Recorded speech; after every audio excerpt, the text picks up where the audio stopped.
Good evening, everyone. We're just going to give everybody a couple of minutes for all the attendees to get admitted, and then we will start shortly.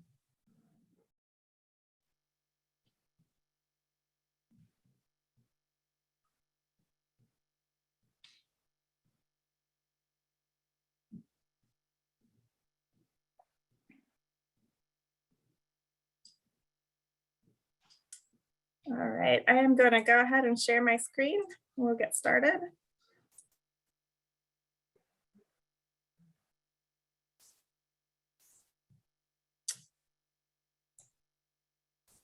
Good evening, everyone, and thanks for joining us tonight. I want to welcome you to the webinar where we will be reviewing the smart scale process and projects that are being submitted within the Charlottesville-Albemarle urban area. The list of projects we're going to review are shown here tonight, and we'll be going through these in order. Before we get started, I'm just going to go through a few housekeeping items so you know how to participate and do a really high-level review of the smart scale process, and then we'll get started. We have a well-qualified panel of staff from the Mpo, PDC, City of Charlottesville, County of Albemarle, and Vdot joining us tonight to share project information and answer your questions. We will be reviewing the projects that are being considered for application submissions one at a time. We will pause at the end of each project to respond to questions and comments. You will be muted during the presentation. You have two ways to ask questions. The first is to use the Q&A function at the bottom of your screen where you can type your question. Other panelists may be able to respond to your question during the presentation. Otherwise, a moderator will provide an opportunity for your question to be answered live as time permits. If you would like to ask a question live, you can use the raise hand feature located at the bottom of your screen, and a moderator will let you know that you have permission to speak and you'll be able to unmute yourself. If you have questions or comments that are not able to be addressed during the webinar tonight, please visit our Smart Scale project webpage shown at the link here on your screen to leave a question or comment. We are recording the workshop tonight, and the workshop will be posted to the Mpos webpage.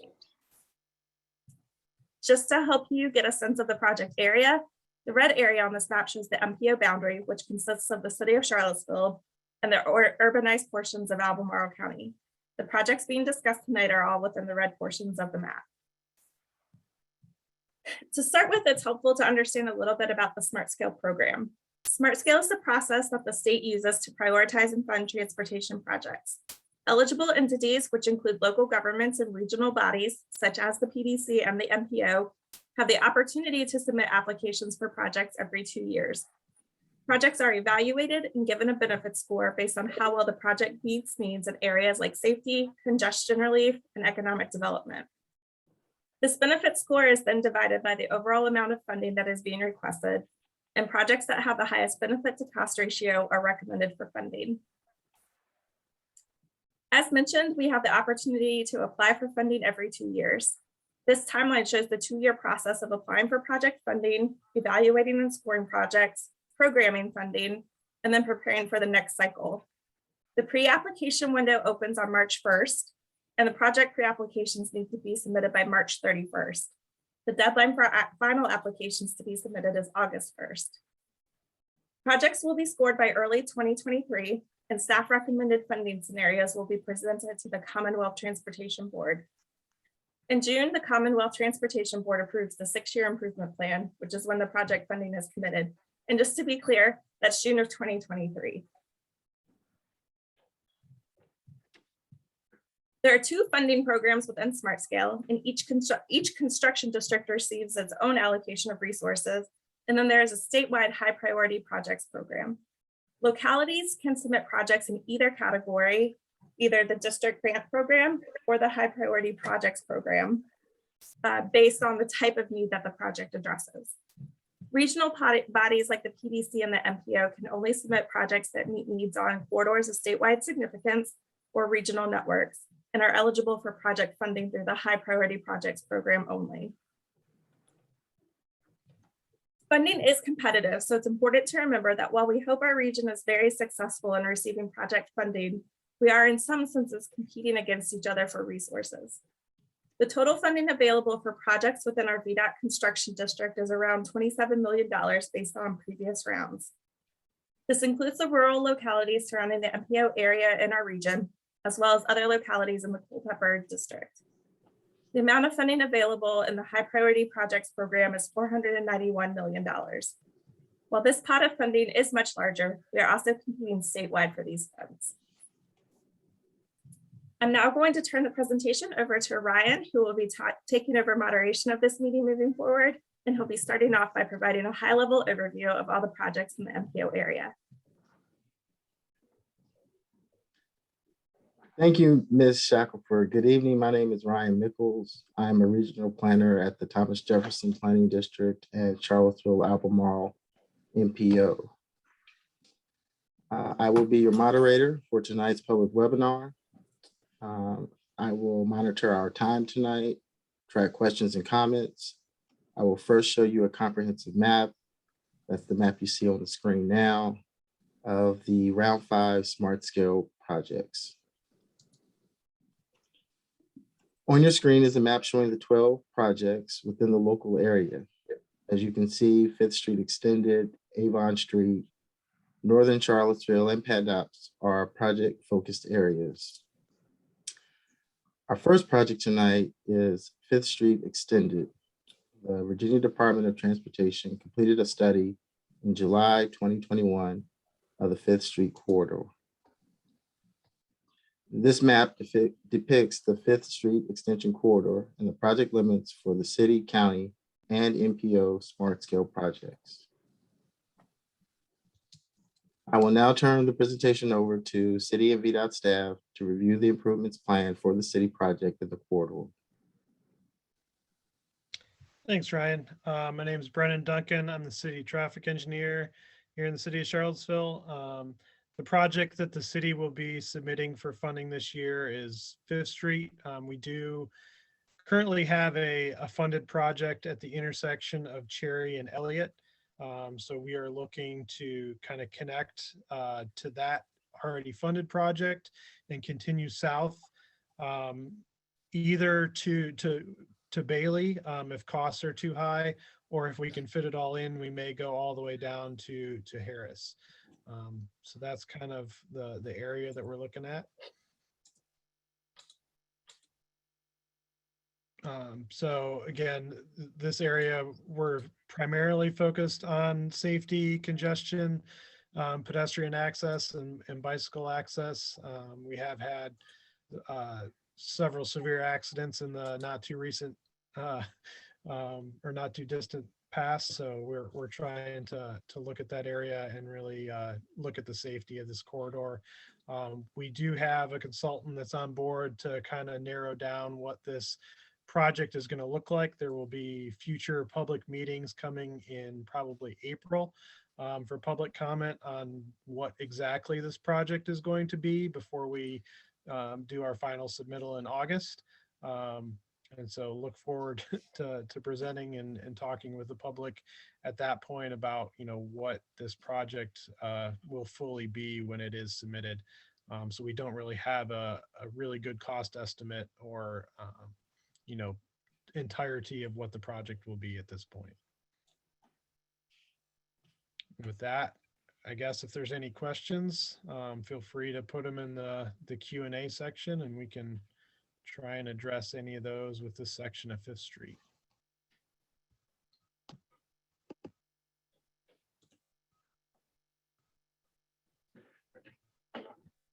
Thank you.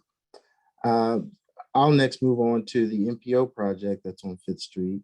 The MPO project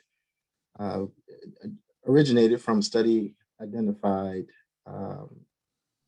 which consisted of multimodal network improvements. The MPO project limits are from Harris Road to the southern city limits, which is roughly the Holiday Inn site, or about 4/10 of a mile. The 5th Street improvements include adding a left turn lane south into 5th Street Station Parkway, medium adjustment into the Willoughby Shopping Center across from the Willoughby residential neighborhood, construction of a left turn lane mid-block into Willoughby Square Shopping Center from 5th Street, traveling north, restricting south turn lane into the Willoughby Square Shopping Center. Construction of a loom for a U-turn vehicular movement at existing restricted crossover south of the 5th Street Station Parkway intersection. Construction of a new shared use path approximately 2,400 linear feet from Harris Road to the Holiday Inn or 5th Street Landing intersection on the west and east sides of 5th Street. A new shared use path will be 8 foot wide adjacent to a 4-foot buffer or planting strip. I will now defer to the Virginia Department of Transportation to provide project details. Yeah, I think you covered it pretty good. This is Chuck Proctor from Vdot. And I was the project manager on the study that this came from. And we coordinated it through multiple community meetings and settled on these improvements for this location. It will add additional southbound left turn lane from 5th Street onto 5th Street Station Parkway, as well as relocating those left turns from the northbound 5th Street into the shopping center to a new crossover just north of there for the left turns to go into the shopping center.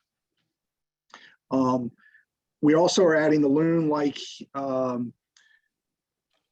Ryan said, because there's a lot of vehicles coming out of the Holiday Inn site with the additional new development that's there, and they can't make the left turn out of their site, so they make the right and they have to go down and make a U-turn either at this intersection or at 5th Street Station Parkway. So we're adding the loom to better accommodate those vehicles at that mid-block crossover. The project does include a shared use path on both sides of the road, offset by 4 feet. And we will be looking at that to develop the cost estimate and the identify what the impacts are as part of the final cost estimate for the study. That's pretty much all I have.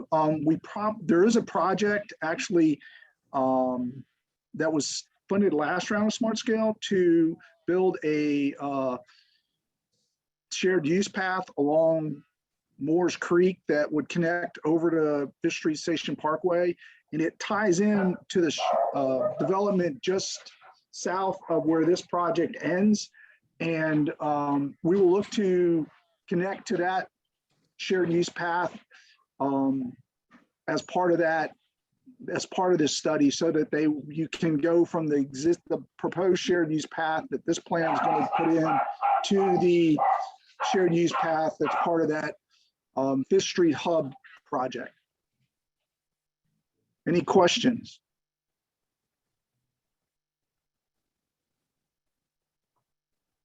I see we have one person who has raised their hand, Mr. Peter Krebs.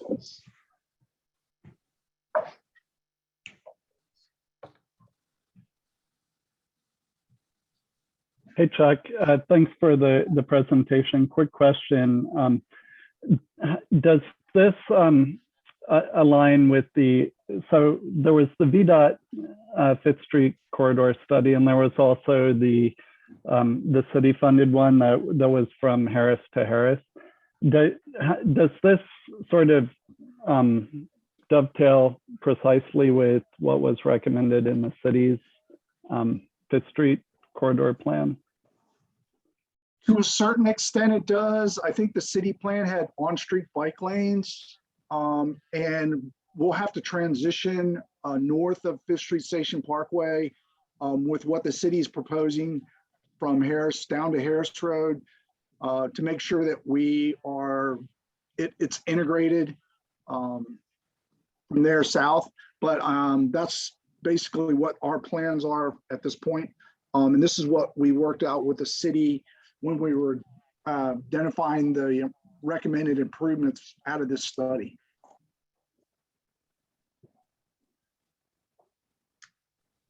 There's a couple of questions in this chat. Will there be a pedestrian crossing near Starbucks? Not of 5th Street. We will connect to the trail on the east side that's coming from 5th Street Station Parkway along Moores Creek to that strip development that's down there. So, I mean, we will make that connection, and they are actually proposing a bridge across Moores Creek just to the east of Fifth Street to tie in with that development. And then we also have, oh, sorry, go ahead, Chuck. The next question is, any sense of how this might impact safety on Fifth Street? As part of the study, we did look at that, and we do have a lot of crashes at the Fifth Street Station Parkway intersection, and we're hoping that by moving some of the left turn movements, we will basically be able to reduce some of those movements on, or those conflicts on Fifth Street. So hopefully we'll get some improvements out of that. At least that was the intent of this study. It also provides facilities for pedestrians and bicyclists, which they're very limited out there right now. And hopefully these will allow for better accommodations of bicyclists and pedestrians on the corridor. And then we also have a question from Dick Ruffin. I'm going to allow him to talk now. I think my question has been addressed.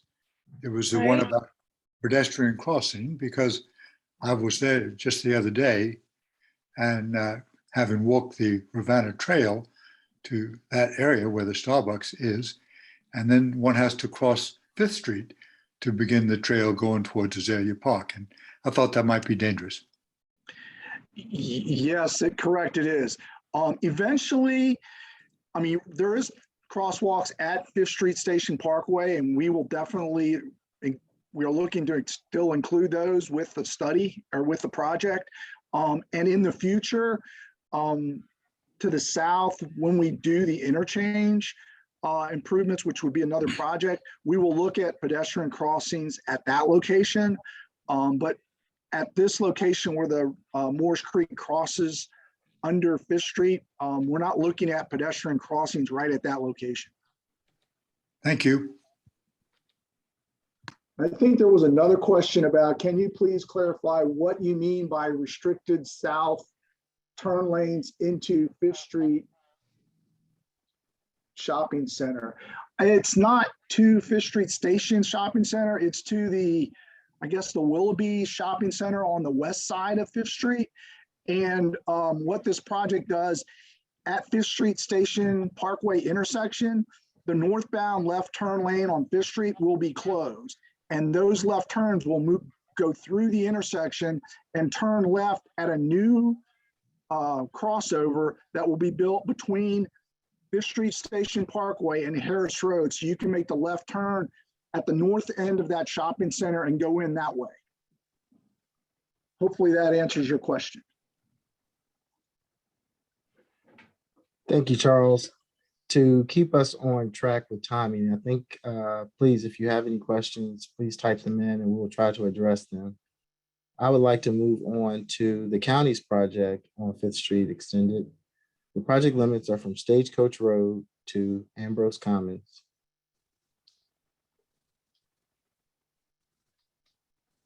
And Charles, I don't know if you would want to explain that project, or if I can do this one.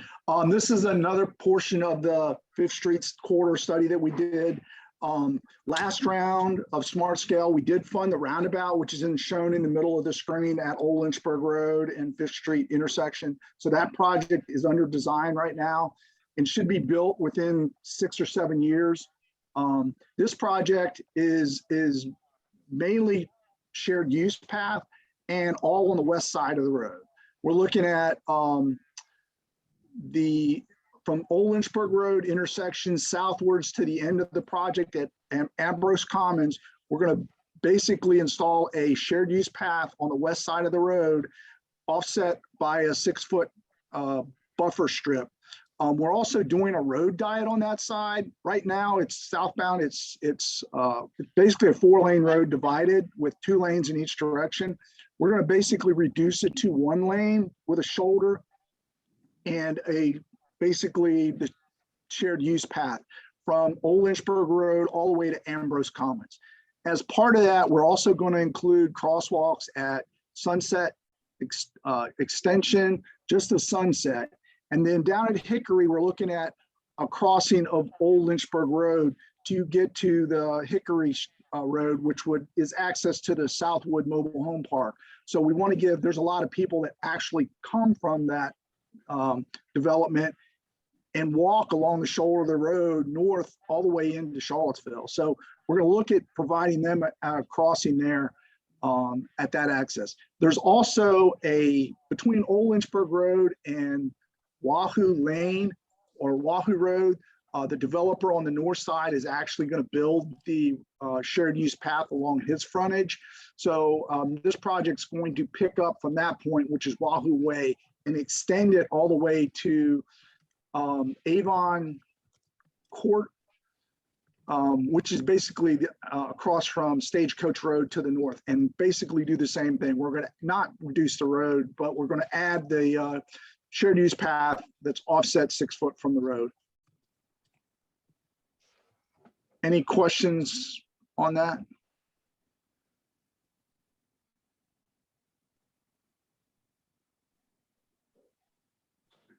Thank you, Charles. I will move forward now with our second project, or actually our fourth project. It's on Avon Street. Both Albemarle County and the city of Charlottesville identified opportunities for bicycle and pedestrian infrastructure improvements along the Avon Street corridor.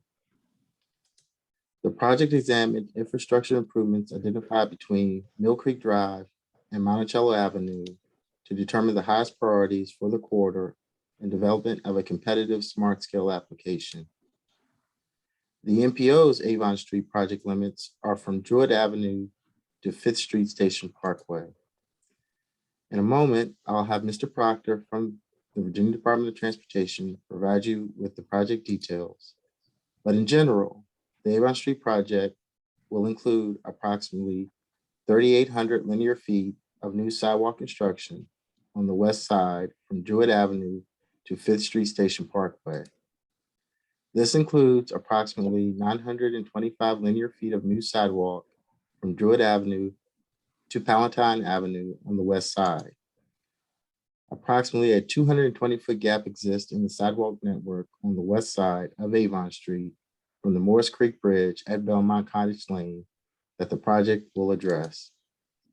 And finally, an additional 2,600 linear feet of new sidewalk construction on the west side from Morris Creek Bridge to the existing sidewalk at 5th Street Station Parkway. Regarding bicycle facility improvements, almost 1 mile, 4,700 linear feet of new bicycle lanes will be constructed on both north and southbound travel lanes on Avon Street. To accommodate the new bicycle and pedestrian facilities, Avon Street will be restriped to include 2 11-foot travel lanes with road widening on the west side and possible changes to on-street parking. This concludes my introduction. I will turn this portion of the presentation over to Mr. Proctor, who will discuss the project in more detail. Thank you, Ryan. One correction, the southern termini of the project is actually Avon Court at the Avon Street Extension Park and Ride Lot right there. The portion south of this will be done at a later date. So basically it's from Avon Court north to Druid. And I will go through the southern portion in the county and basically in the city to the first intersection consists of a 5-foot bike lane on the west side of Avon Court from Avon north, 10-foot shared use path from the bridge at Moores Creek down to the park and ride facility at the Avon Court intersection. And it's going to be separated by a 6-foot vegetated strip. And we're going to look at the bridge, the existing bridge right there, to see if we can provide the facility on a bridge, or we may end up having to look at a parallel facility to accommodate the bike and pedestrian crossing of Morse Creek. North of the location, is basically, we're looking at just adding bike lanes and sidewalk within the existing footprint of the road. And where there's not sidewalk along the west side of the road, we're going to add the sidewalk. The sidewalk will be not separated from the road. You'll have a curb and then sidewalk right behind it, like is predominantly along that corridor on the east side and at either end. And that's pretty much the gist of it. We will look for opportunities to provide some off-street parking where there's limited facilities, but most of the residents along that corridor have adequate off-street parking already available, and those will be handled on a case-by-case basis during the development of the project if it's fully funded. And that's pretty much all I have. Any questions about that? We do have a few questions in the chat. So what will you do to accommodate the slopes between Druid and Palatine to create sidewalk? Basically, what we're going to do there by eliminating the on-street parking, we have enough road surface that we definitely don't have to cut that slope back. And what we're trying to do is use the right-of-way that we have there and not impact those slopes. So it shouldn't be an issue. Okay. And then we have, are there improvements to the pedestrian experience going over the Moores Creek Bridge? Well, that's one of the things we're going to look at to see if we can make what improvements we can make there without having to replace the bridge. But we may end up looking at, if we can't really make all the improvements we need, we may look at an alternative bridge adjacent to it for just bikes and pedestrians. We are also looking at connections down to the Ravenna Trail that runs along Moores Creek as part of this project, which I forgot to mention before. So we are going to make those connections too. Then the last one, which I'm unsure if we have available, can you please show on the map what is proposed between Druid and Palatine? I don't think I have a map of that with those defined. Currently, like I said, most of the parking that's on that facility, most of the people that live on the west side, especially between Palatine and Druid, they have their residence front on the west side. I mean, they have a parallel road that they front on, so they have parking on that street. Most of the residents along the other portions of the road and on the east side have parking in the rear, have existing driveways, or there's one parcel that is on the corner of Druid, I think, and it has parking on both roadways. So we're not really taking away parking from anybody that doesn't already have parking. We will look for opportunities. I know where the duplexes are. They only have limited number of parking spots, so we will look at opportunities there to provide some additional parking, but that's going to be handled if the project's funded looking forward in the future. But most of at least from our looking at the corridor, most of the other residents have, or all of the other residents have parking either by driveway or at the rear of their property. They have parking behind their property. So we're not having to really address most of those access points. Thank you, Charles. I want to keep us on track as far as time-wise, so please, if you have questions, post them and we'll try to address them. I'd like to move on to the county's project on Avon Street. The project termini Mill Creek Drive to Peregrine Lane. Charles, would you like to explain in detail more about that project as well? Sure. This is a project that was, the county did a study several years ago, and this is the solution that they came up with, and they are applying for smart scale. This is a portion of it. You can see part of it's are shaded out. Basically, they're looking at building a shared use path on the west side of Avon Street, south of 64, and which is going to include some crosswalks and signal work at Mill Creek intersection, which is not a roundabout. It's just going to be an at-grade intersection. I mean, a regular intersection with crosswalks. And it's going to have crosswalk along Avon Street at Southern Parkway. And then at the entrance to the Armory. And we're looking at a mid-block crossing somewhere around Wood Pond Road, which is a development on the east side of Avon Street, just to the south of that intersection, as opposed to the mid-block crossing where we like to cross at an intersection because it's more convenient for the traffic engineers to work that magic on that intersection. So that's basically the project. The trail will be offset from the roadway going through there, but we're looking at trying to stay within the right of way along that section of road. Any questions? I will say that the county is doing the east side of the road. Right now, they have a project to do the east side of the road in the same corridor. We do have a hand raised right now from Laura Knott. I'm gonna allow her to talk now. All right, can you hear me? Great. We can hear you.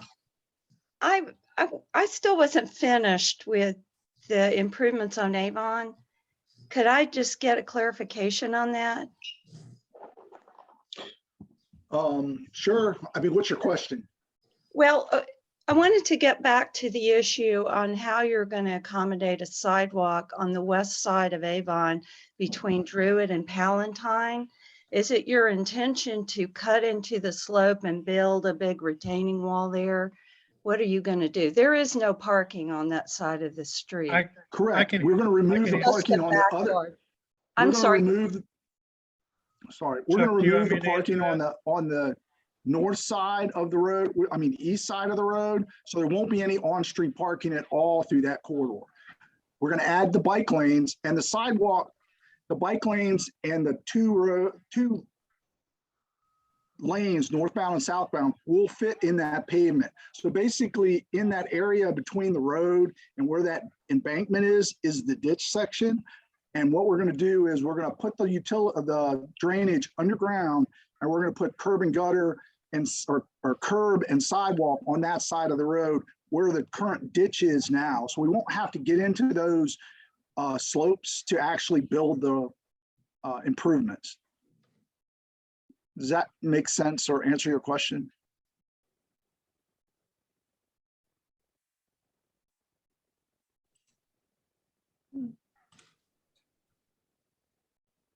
Laura, you're muted right now.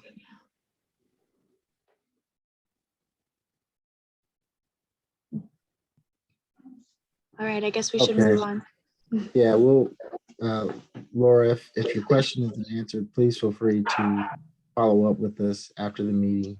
We'll have the contact information from all the panelists that you hear from today. Next, we have the Rivanna River Bicycle and Pedestrian Bridge Project.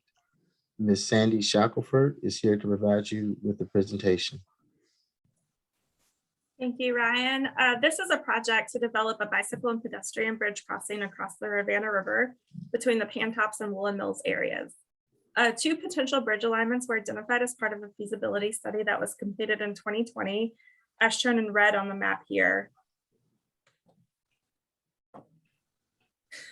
Both of the bridges land in a similar location on the east side of the river near what is often referred to as the State Farm property. The top option has a western landing site at the end of Chesapeake Street near Riverview Park. And the lower option lands on the east side of the river near the end of East Market Street at the Wool Factory development site. The MPO has been conducting stakeholder and public engagement on this project to determine which of the alignments is preferred, as well as determining which style of bridge may be preferred at the two locations. There are three designs that have been identified as being feasible at both locations. This top design is a cable stayed bridge. This middle design is a standard truss bridge, and this bottom design is an arched truss bridge. Among the factors that have been discussed with the Stakeholder Advisory Committee and included as part of the consideration for the public discussion has been existing parking shortages at Riverview Park, impacts to residential areas at both sites, vehicular traffic, overall network connectivity for bicycle and pedestrian movement, visual impacts, and overall project feasibility. The planning level engineered cost estimates gave a base cost estimate of between 11 and $15 million, but these estimates are low, most likely, and will be increased regardless due to added contingencies and inflation escalation factors. Happy to answer any questions regarding this project at this time.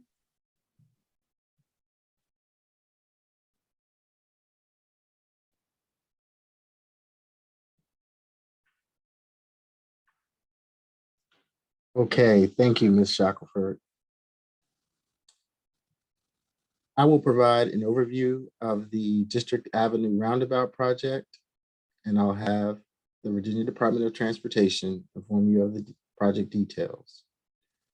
The proposed District Avenue Hydraulic Road Roundabout was a project recommended as part of the Hydraulic Small Area Plan, and it's one of the projects listed on the constrained list of priority projects in the Mpos Long Range Transportation Plan.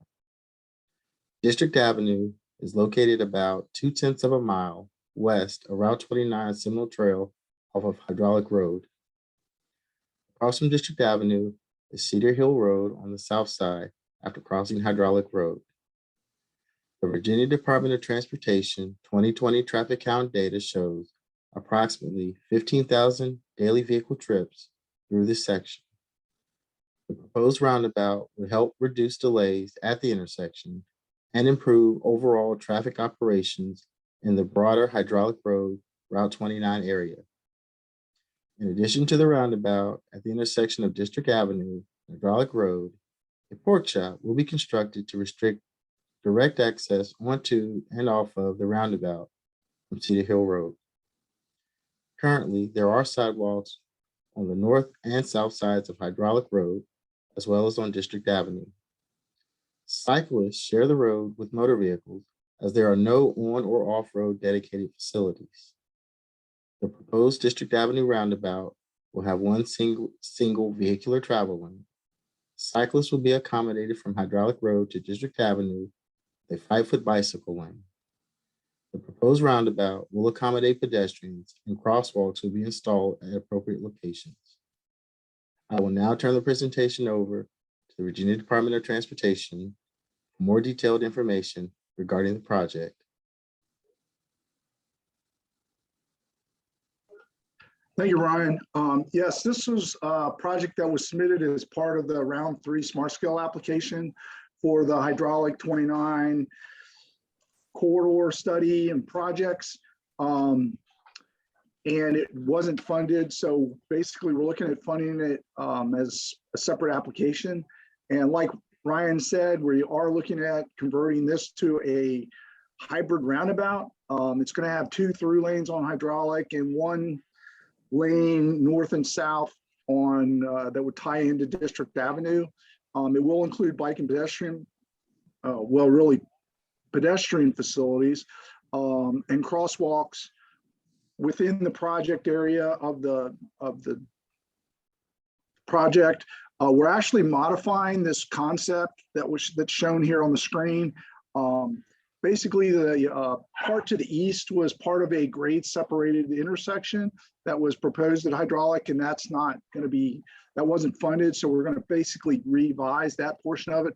Also in the county, on the north sort of upper left corner, there's a planned development over there that is under construction right now. So we're going to basically try to thread the needle as much as possible between the 2 buildings, that movie theater that's already there and that new construction. They did provide some right of way as part of that, or reserve some right of way as part of that construction, so we can take use portion of that parcel, but we're still going to have to revise it somewhat to actually make it work. That's work's currently underway, and hopefully we'll have a revised drawing in the next several weeks that we can show if somebody has any further questions. Any questions?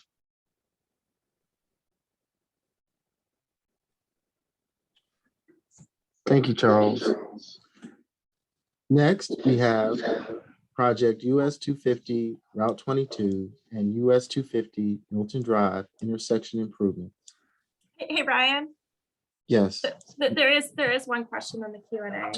thank you, Yeah, Michelle. I can try to answer that one. Thanks, Peter. Yeah, we're going to review that. Basically, crossing. There was some work done by the FHWA a while ago about crossing two lane roads or 2 lanes of traffic in one direction.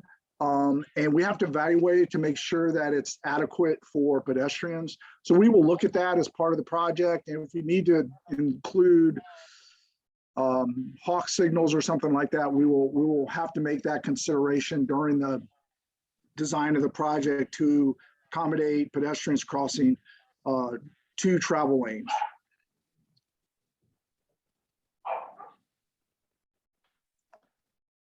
Does that answer your question, Peter?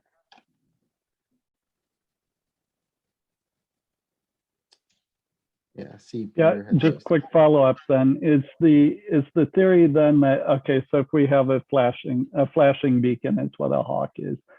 So then the roundabout itself would, in theory, slow the traffic enough to make it safe for that hawk to actually be effective? Is that the theory? Correct.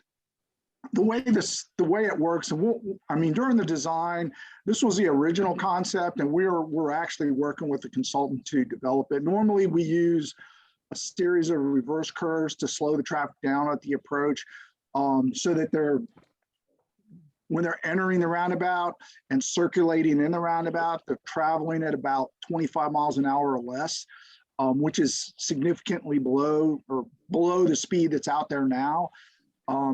Generally, you yield on entry. So, and the crosswalks are situated behind the first vehicle in the queue. So while that car is pulling up to the intersection and yielding, the pedestrians can cross behind those waiting vehicles and cross 2 lanes of traffic to the median or the splitter island, and then cross the other 2 lanes once there's a gap in the traffic. And like I said, we'll have to evaluate that crossing to see whether a hawk signal, flashing signal is going to be required at this location or not.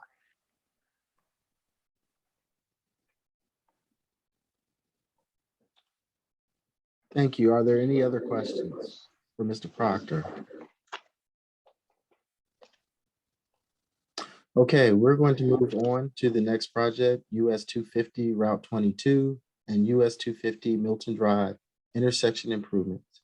I'll turn the presentation over to Mr. Charles Proctor from the Virginia Department of Transportation. Thank you, Ryan. This is a current study that we have ongoing as part of our new pipeline program, project pipeline process, which looks at our high tier 1 safety need or tier 1 needs across the state. And this was identified as one of those locations.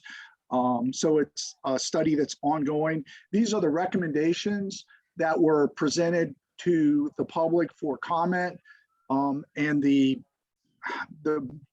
survey ended a week or so ago, and we're actually going to be meeting later this week to talk about the results of the survey. But these are the 2 recommendations that came out of that survey. The first one is at 22 and 250, and it's looking at a displaced left turn. So you would cross the left turns over just to the west of the intersection to the center of the road. And then they could go down and make the left turn free flow pretty much at the existing intersection. Because of the way the signals work, both locations would be signalized and they would coordinate with each other, so you could basically safely make the left turn maneuver without having to queue up in the existing road the way it's set up now. It would also let us process more traffic more efficiently through the actual intersection that's there. So we did look at several different options. This was the one that just was the most efficient and it processing the traffic. It also provides a good safety benefit for the location because we are displacing some of those movements at the intersection, so they're not as conflicting at the intersection as they would normally be at a traditional signalized intersection. The other one is at North Milton Road, and this is just converting the intersection to a roundabout, which provides a much, most of the movements here are eastbound rights and northbound lefts. And we get a lot of angle crashes because of that northbound movement. And this will basically eliminate that conflict and make it a much safer intersection and more efficient. And we won't need to necessarily have to have the signal there. Well, we won't have to have the signal there that we have now, and it would work much more efficiently and safer. Any questions? I see we have one raised hand from Mr. Dennis Odenov. Hi, my name is Dennis Odenov. I live in Glenmore. There hasn't been a traffic study that Vdot has conducted on that area since 2005. It was published in 2008. Since then, and that particular study showed that particular intersection was 13% over capacity during peak hours. Since then, we've had an extension of Glenmore. We've had Ravenna Village come up. We're having phase 2 of Ravenna Village, it's in the future. That's going to add a couple hundred more houses. Breezy Hill is going to add 80 more houses. Zion Road, there's a proposed development for 95 more houses.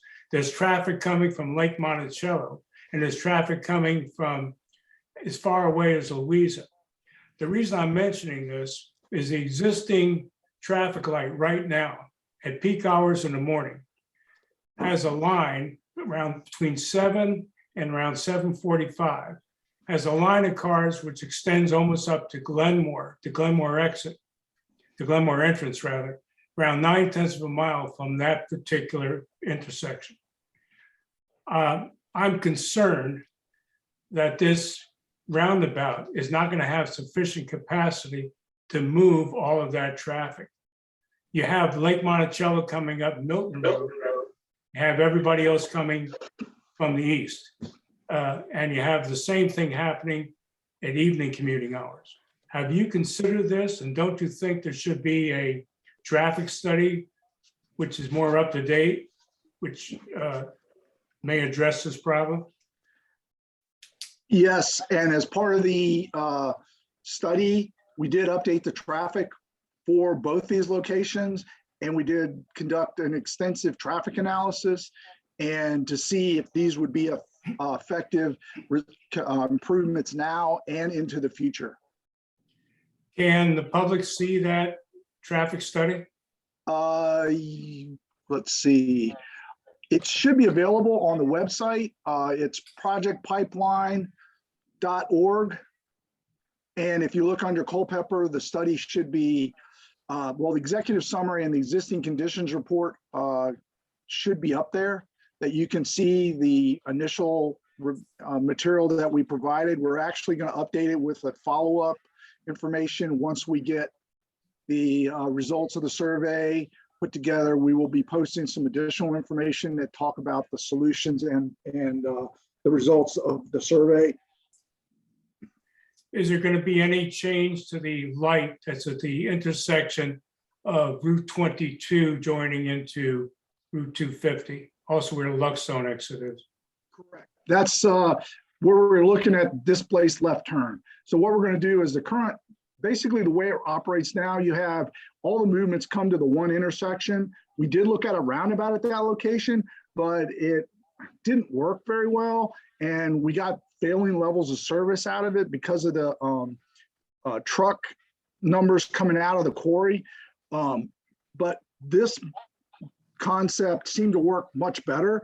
And by eliminating the left turns on the eastbound direction, it actually functioned much better. And it accommodated the trucks coming out of the quarry. Because my concern, I understand the displaced left turn, and this would be for evening traffic. But in morning traffic, I am concerned that a displaced left turn isn't going to address traffic proceeding from that roundabout and piling up the roundabout going straight down 250 towards I-64. Right now, there's a light which meters traffic. Because of the left turn, there's not as much left turn movement in the AM. We did look at AM and PM. So there's not as much left turning movement in the AM. So you'll be able to give more time to the westbound volume than you can currently do now. Because you won't have to give them time for that phase at the signal. So there still will be a signal. There still will be a signal. Okay. And there'll actually be a signal at both the main intersection, and then there'll be where the left turns cross over just to the west. There'll be another signal that is just for the westbound traffic.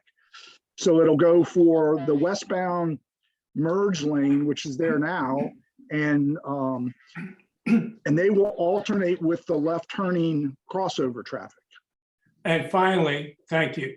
And finally, have you given consideration the fact that the many drivers are ignoring the yield sign coming from 22 and merging into 250 west and just jumping into traffic ahead of the cars coming on 250?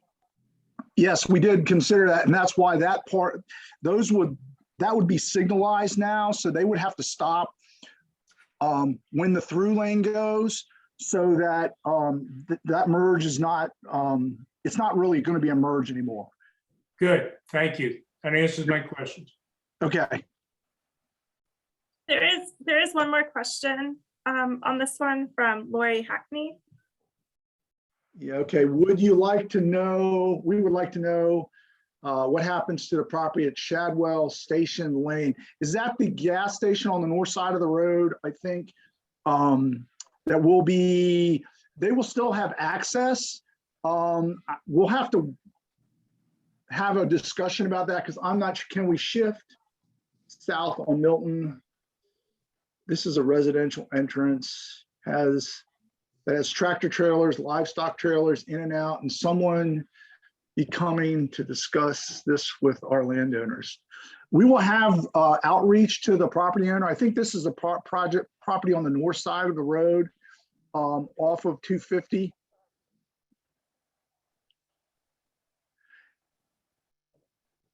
You're at the back of that property, I think. We'll have to have a discussion. I mean, we did talk about that, and I think about their access. I'm just not positive what the final solution is. Once we're having a stakeholders meeting this week to talk about it, and we will get more in depth on that when we come up with the final recommendations on how we're going to address that intersection. Getting in, you can actually make the U-turn at the roundabout and go right, make the right in, but coming out and making the left-hand turn, we'll have to see if that's something that we can still allow at that entrance or not.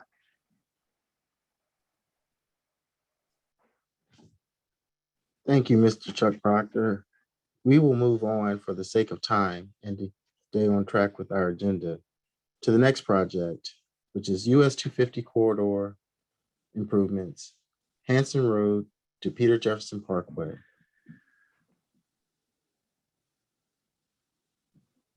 Mr. Proctor, would you like to explain that project in detail? Yeah, let me see. You're going to pull up that screen?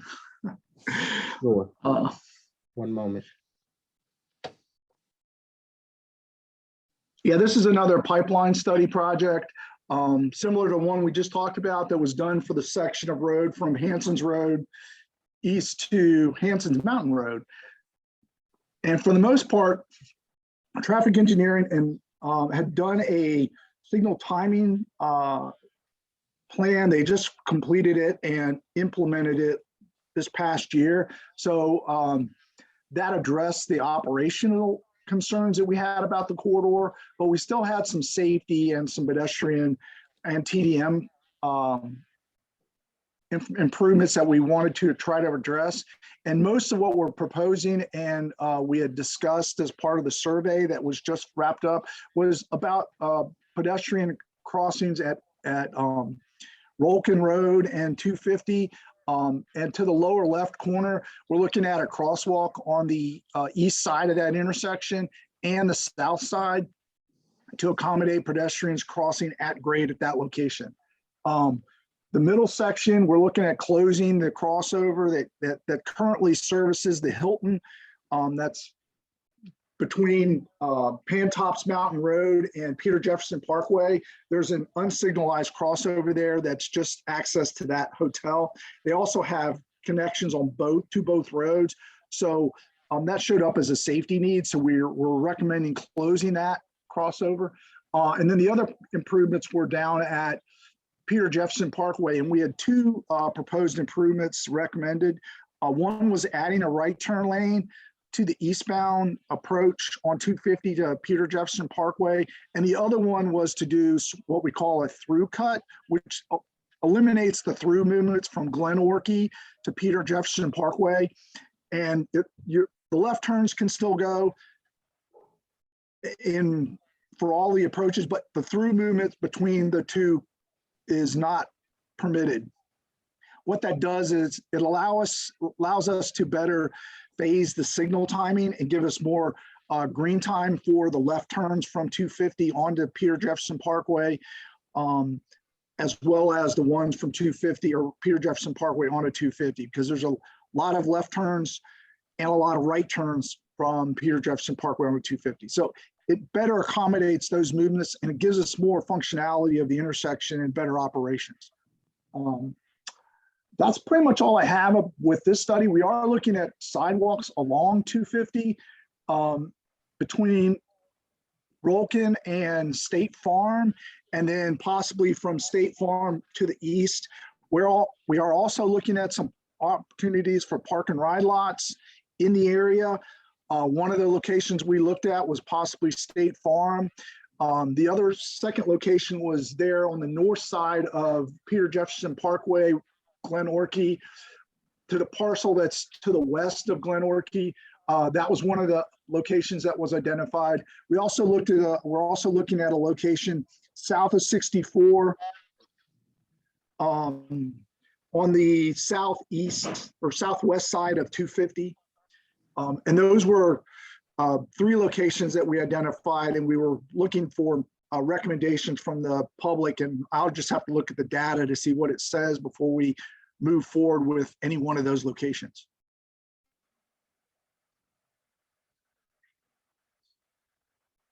There was a question in the chat about streetlights. I don't know. We didn't really have that discussion. There's a lot of ambient lighting already out there because there's a lot of commercial, especially around many of the intersections at Rolkin and State Farm. Once you go east from there, there's not a lot, but in that general vicinity, there is a lot of lighting already. So, but we can, at the stakeholders meeting, we can actually talk about that if that was a question that came up in the survey. I don't know. I haven't seen the results of the survey yet. Any other questions? Thank you, Charles. Actually, one question just came in from Miss Ida Wooten. Okay, I'll read it. During the discussion, DDI discussion, those of us in Ashcroft who will be turning right, making a U-turn at Peter Jefferson Parkway, once the DDI is completed, we're told that the right turn lane on the right turn red on Peter Jefferson Parkway onto 250 will be eliminated to make it easier to U-turn. I'll have to, wasn't aware of that. I'll have to talk to the engineers and the traffic engineers about that to see if we can do that. With the improvements that we are recommending, we possibly can phase that in But I don't know until I have that discussion with them. Thank you, Charles. Next, we have US 250 West, US 29 Bypass Interchange Project. Chuck, would you like to speak more about that project? Yeah, I might have to get Kevin to help me with this one. This was a 250 West 29 bypass interchange. Okay, this is the hydraulic 29 Hillsdale South extension. This was a project that was done as part of the hydraulic 29 package of projects. It was also submitted by the Mpo during last round of Smart Scale, and it basically extends Hillsdale from hydraulic road down to 250 and then relocates some of the ramps on 250 to the new intersection that it's making with Hillsdale Extended.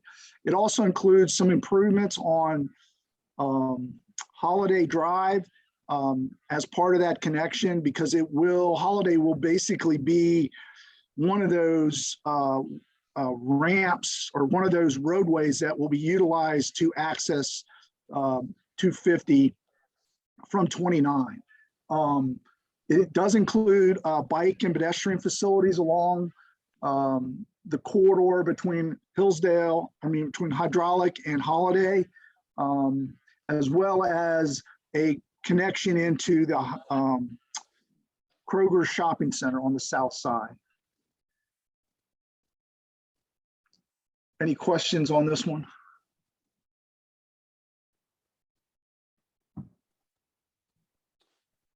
I see we have a raised hand. Mr. Peter Krebs. Thank you. So does this mean that the original idea for a roundabout at the Whole Foods is not happening? Does this preclude that? What's the relationship between this and the original idea for the roundabout there? No, Peter, the roundabout is going in. We will have to modify this to show the roundabout. These were submitted as separate projects last round of Smart Scale, and this is just the sketch from the previous application.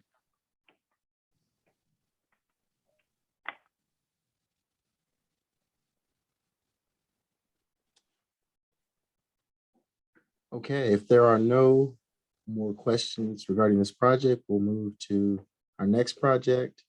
We have Old Trail Drive and US 29 Bypass Interchange Project. I'll turn it back over to Mr. Chuck Proctor. Thank you, Ryan. This was a project that was requested by Albemarle County. They had done a study for the Crozet area that was done by EPR, and they identified roundabouts at 3 locations on the corridor. This location here at Western Albemarle High School and Old Trail. There's one at the middle school just to the east at the next intersection, and then one at Crozet Avenue. This was just the one we identified as the most needed one right now. So we're going to look at the county's looking at submitting this one as an application, and we're working with them on the concept and the cost estimate, and that's pretty much all I have. It does include pedestrian facilities on the north side of 250 in the corridor, that's pretty much it. But we're going to be looking at the concept and vetting it and modifying it to make sure it's going to work properly. Any questions?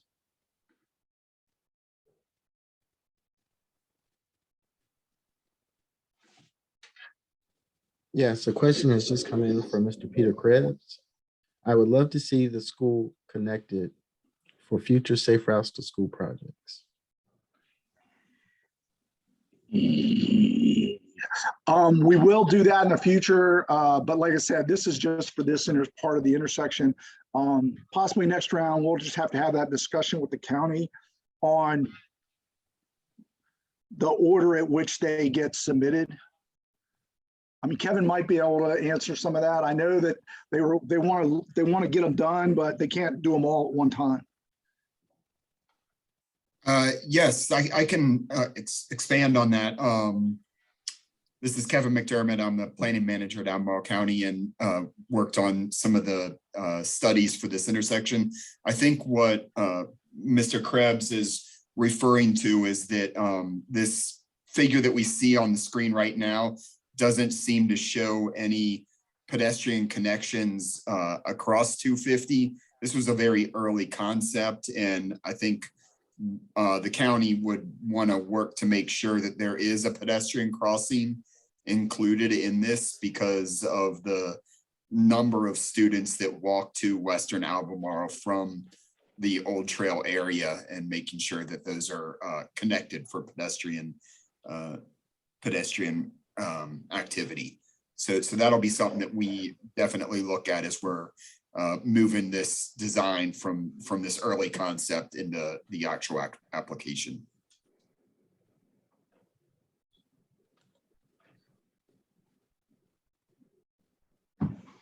Thank you, Mr. McDermott.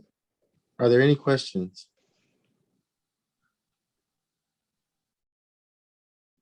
Okay, so lastly, I'll move to the Belvedere Boulevard Rio Road intersection project, and I'll turn it back over to Mr. Chuck Proctor.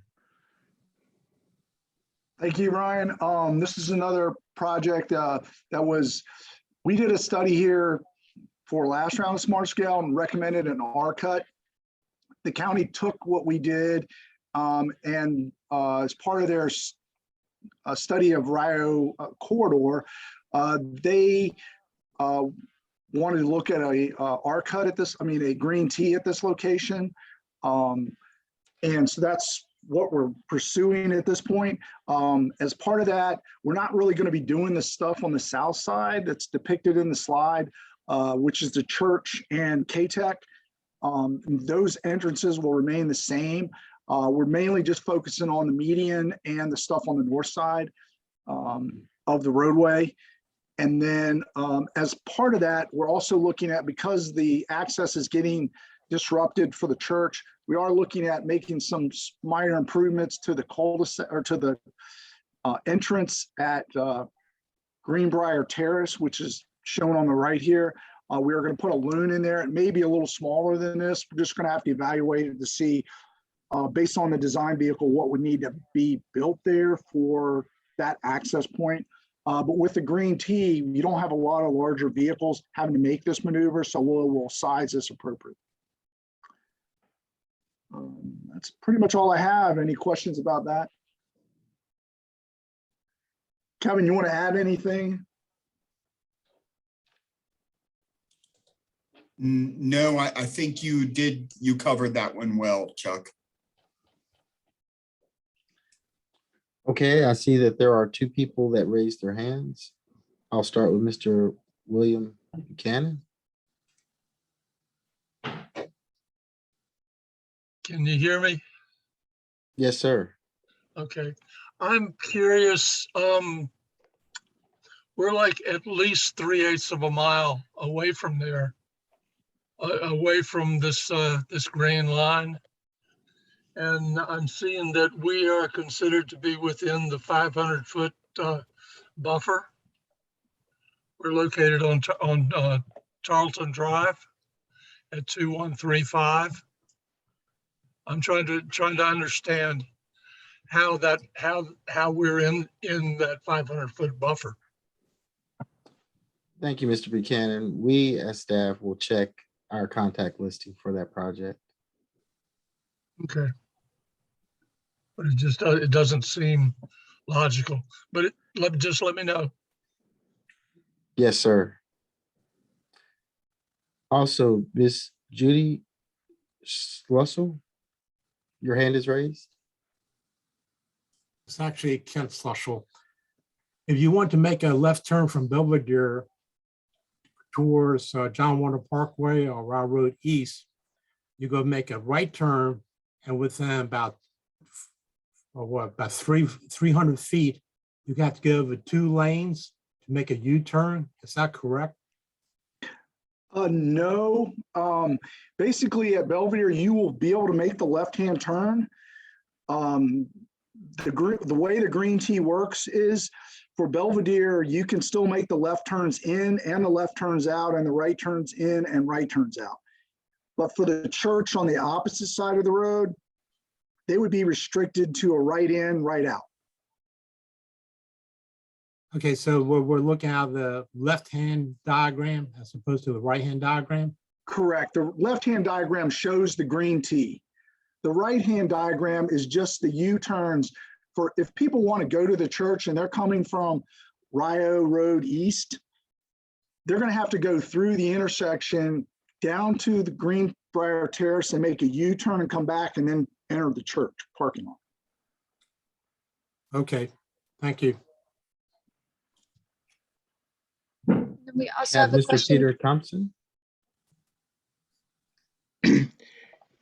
Yes, Peter Thompson, with the center at Belvedere down the street from this intersection. What is the latest thinking about the feasibility, pros and cons study about putting a traffic signal in at that green T to help with peak load issues in the morning and evenings, and also peak load that might happen from the center or Saka or Fairview Swim and Tennis Club, large recreation centers that are all in the Belvedere neighborhood? Thank you. Yeah, we'll have to look at that. I know that when they did the study previously with the R-cut, I think they were considering a signalized intersection for the R-cut. And we'll have to look at it and see if it's going to be meet warrants for signalization, and that'll be part of the process. And we'll have to, if it is warranted, we will have to go through that process and complete the paperwork for signalization. But right now, we're just looking at it initially. Right by the railroad track, Mm-hmm. that first house. Yep. Right, I guess, for a bunch of money. Okay, I see in our question section that Mr. Wyatt Burchell has a question, and his question is a buffered bicycle lane being proposed on both sides of the right-of-way? Yeah, I'll let Kevin answer this one. We would, there is already plans to build the buffered shared use path on the north side of Rio through here, going up to Belvedere coming from the existing shared use path that goes all the way along John Warner Parkway and Rio. On the west side of that intersection, this project would accommodate the pedestrian crossings, but it would not extend that shared use path further to the west towards US 29. That would be a separate project that was recommended or is being recommended as part of the Rio Road corridor study. We would also continue the sidewalk or improve the sidewalk on the south side of Rio as part of this in the project area. So that would remain. That's just the sidewalk on the south side and shared use path on the north side.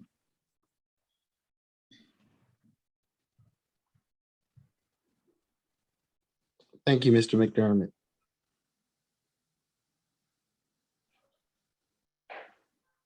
If there are no more further questions, I'd like to turn the remaining part of the presentation over to Ms. Sandy Shackelford.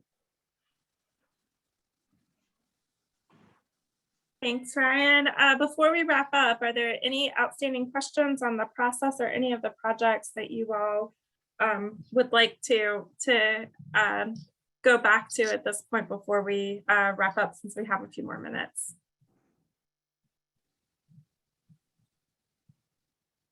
Otherwise, yeah, go ahead. Go ahead, Kevin. Yeah, this is Kevin McDermott, Albemarle County once again. I just wanted to, there was another project that Albemarle County is still looking into for this upcoming round of Smart Scale that did not make it into this presentation. And the reason is it's still in the very early development stages. But this project is looking at improvements at the at the western intersection of US 250 and Old Ivy Road. This is right there by the Bel Air Market, if people know where that is, the fueling station right where it goes under the railroad. So there is still a project that is being contemplated there. We've had some initial meetings with some of the landowners right in the immediate vicinity, and we've talked to some, we have a traffic engineer that is looking at some potential improvements. It's just that we have not been able to come up with any good ideas for how to address the issues out there, but it is still being considered. So I just wanted to clarify that for everyone. Thank you, Kevin. And then there's a question about asking for clarification that this is West 250 and Old Ivy Road. Yes, that's correct. At the western intersection where Old Ivy goes back into 250. Thank you. And then I can also let Brennan or Jack, there was also a question about whether the city is considering any additional projects at this time. Nope, this is it. Yeah, I answered that in the text, but yeah, Thank we're you. only submitting the one this go around. We've won plenty over the last several rounds of smart scale, so we just need to get those under design and started in construction before we have the staff power to take on more projects. Thank you. Any other questions? All right, well, I want to thank you all for coming tonight and being part of this presentation and for giving us the chance to share the projects that we're considering for this round of submissions for Smart Scale. Like I mentioned at the beginning, we'll be preparing a summary of feedback that we've heard from you all this evening, as well as responding to any outstanding questions that we were unable to answer during our time this evening. Please visit the Mpos Smart Scale project webpage at the link shown here. And there you'll be able to look at a summary of all the projects, get additional information, as well as complete a comment form if there's any other question or comment that comes to you later that you'd like to share or to reach any of us. You'll be able to use that comment form, and we'll be collecting and compiling all of that information in one place. I'd like to thank all of the panelists that made themselves available this evening to share information, answer questions, and hear from you all. And I'd also like to give a really special thank you to Ryan Mickles, who assembled all of the information that was shown here for you tonight, and to Bella O'Brien, because she did all the work. She's kind of the woman behind the magic tonight. She did a lot of the coordination of logistics with getting the panelists scheduled and coordinated, making sure that the public was notified about this information, and getting our website updates. So much appreciation to both of them. Thank you all again. I hope you enjoy the rest of your meeting. And with that, we can go ahead and end for the evening. And again, if you want to look at this later, we'll be posting the recording up on our webpage in the next couple of days. Have a good evening, everyone.